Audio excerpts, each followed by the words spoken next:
ବିଜୁ ଜନତା ଦଳରେ ଏବେ ସମ୍ପୂର୍ଣ୍ଣ नीरवता। दल पक्षरु घोषणा करा जाइथिबा कार्यकर्ता तालिकार अनेक वरिष्ठ नेता तथा पांड्यान को समालोचना करिथिबा नेता माननकु बाद दिया जाइछि।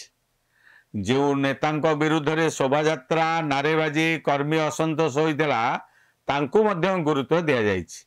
अर्थात दल रे असंतोष एबे चरम सीमा रे पहुंचिछि, किंतु केही एजाए मुह खोली नांती। यही नीरवता कहीं या केबे संतोषजनक होई न पारे कि सांत्वनामूलक मध्य होई न पारे, बरं या होई पारे झड़ पूर्वर एक नीरवता बा एक झड़र आभास। कारण जेतेबेले ई नीरवता भंग हेब पुणी पांड्यान प्रसंग उठिब आउ दल रे चरम निष्पत्ति नेबा आरंभ हेब, नहेले हेब वरिष्ठ और असंतुष्ट मानकर शिरछेदन। ए विषय को नहीं आज पॉलिटिकल भागवत पुणी पांड्यान मार्का को गुरुत्व आपण माने देखुता पूर्व पक्ष। ये मुझे आपण गोटे छोट अनुरोध करुच्ची, आपण माने आम चैनल को लाइक करंतु, सब्सक्राइब करंतु एवं शेयर मध्य करंतु। पांड्यान कहले आमे नवीन सेक्रेटरी तथा प्रमुख परामर्शदाता भैरव कार्तिकेयन पांड्यान को बुझू। से नवीन निवास रे अछंती, नवीन को अत्यंत निकटतर भावे गणा मध्य जाती। से चाहिले दल भितरे खोला खोली भावे जेकोसी दायित्व नहीं पारती, आउ से चाहिले जेकोसी मुहूर्त रे निज इच्छा अनुसार दलर कार्यरू निवृत्त भी रही पारती, जहाँ एबे से करुछंती। पांड्यान को भली दल रे सभापति नवीन पट्टनायक स्वाधीन नुहंती, कारण नवीन को भी समालोचना शुणा मिले, किंतु पांड्यान को समालोचना कले नेता को दलरू बाहर पड़े बा पदवी हरइबा पड़े अथवा अघोषित मृत घोषित होगा पड़े। एमिति क्षमताशाली नेता भावे जनाशुना हेउछंती पांड्यान।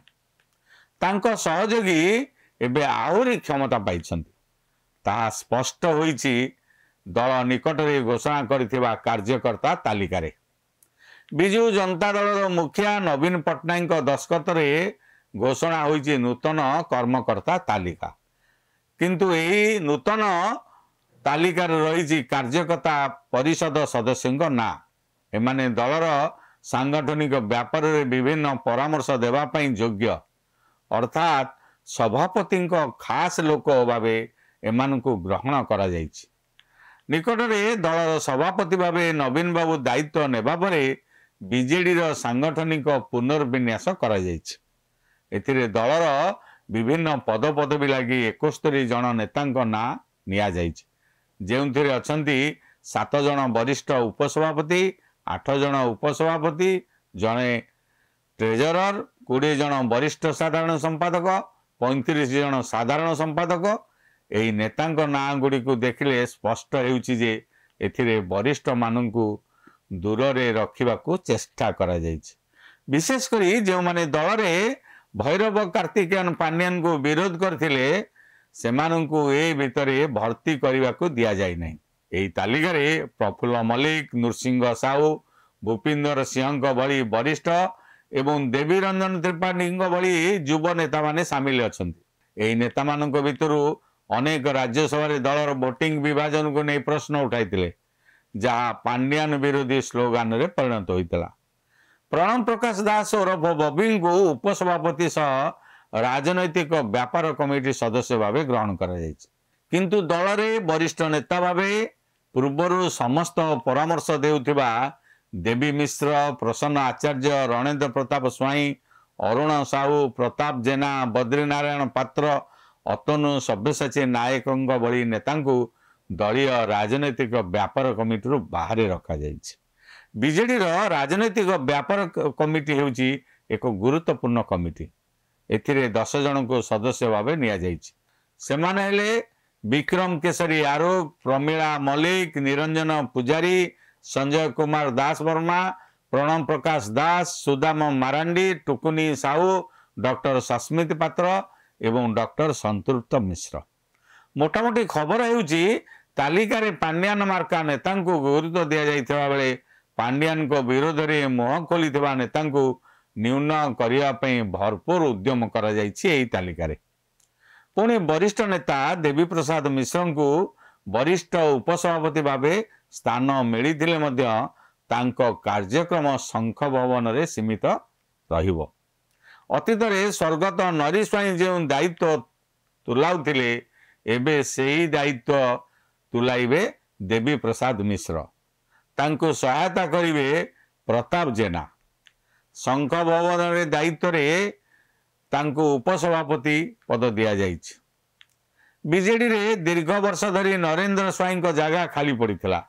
एही तालिका को देखिले आउ गोटे जिनिस स्पष्ट जे पूर्व भली बबी दास और पांड्यान को जोड़ी एवं तांको शिविर नेता माने पूर्वठारो आहुरी क्षमता संपन्न होइछन्ति। एही नेता मानक भितरे सस्मिति पात्रंग ना प्रथम आसुछि।